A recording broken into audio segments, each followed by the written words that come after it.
Welcome to the Woman Angler and Adventurer podcast, inspiring real women with a passion for fishing and the outdoors to go get their adventure on.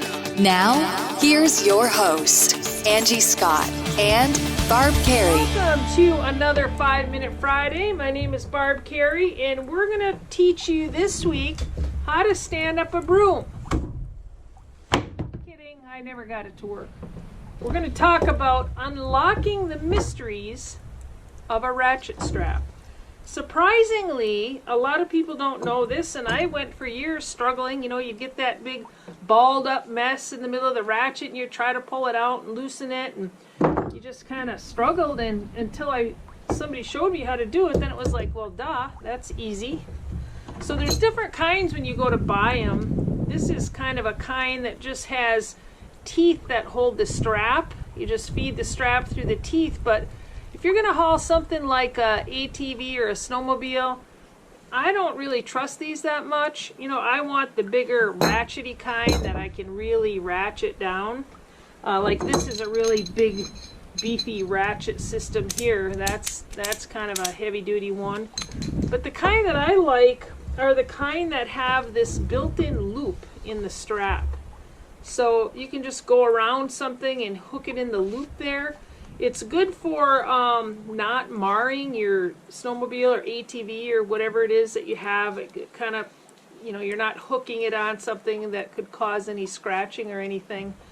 So this mechanism here is the ratchet, and where people get into trouble is when they're ratcheting too much of the strap in there. So it's quite simple when you know how to do it.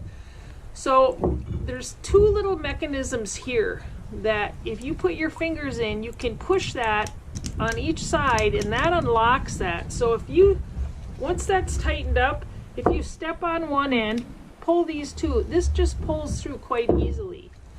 So now to ratchet something, I'm going to just stick this through here and put it in the loop.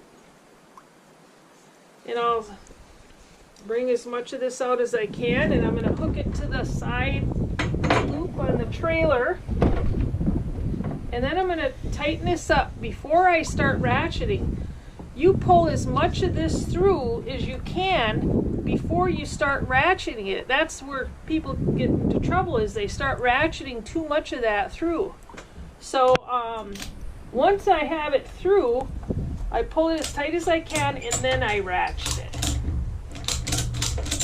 And you can see that getting tighter. Now when I'm ratcheting down a snowmobile or an ATV, one additional thing I'm going to do is I'm going to kind of push down on this. See how the suspension kind of goes down? So once I push that down, that loosens that. So I want to make sure this is tight with the suspension pushed down all the way so it can't loosen. And I'm going to do it on both sides. And once you tighten one side, the other side might loosen, so you have to kind of go back and double check and do both sides. So when we were leaving the Women Ice Angler project, it was a real rough ride on the lake when we were driving off, and everyone had ATVs or snowmobiles hooked up to their trucks and on the trailers. So as soon as we got off the ice, we made sure to check all those ratchet straps, because they can loosen if they get bouncing around quite a bit. So you just want to have that extra, make sure it's extra tightened down. So if you stop for gas or something like that, make sure you kind of give them a little bit of an extra ratchet. Then the extra piece that's hanging off here, if you're in an open trailer, make sure you tie that down. But you want to, leave enough little space where if you need to give it another click, you can do that.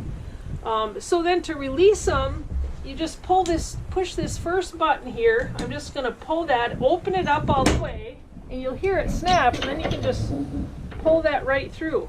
Again, before you tighten it up, get as much of that slack out as you can before you start tightening it up. And having good quality ones, I love the ones with the loop. They're pretty versatile. And that's this week's 5-Minute Friday. This weekend, if you're in Nashville, there's a big National Wild Turkey Federation conference there. Angie's going to be out milling around, getting some interviews, and stop in there. And at the end of the month, I think February 25th, I guess, I'm not sure. We'll have to clarify that. Ricky's going to be at the Madison Fishing Expo, or the Wisconsin Fishing Expo now they call it, doing a seminar there, and Wisconsin Women Fish is going to be having a booth. There's a big Women Angler Minnesota tournament coming up the first weekend in March. That's a big deal. So check those things out, and thank you for tuning in to 5 Minute Friday.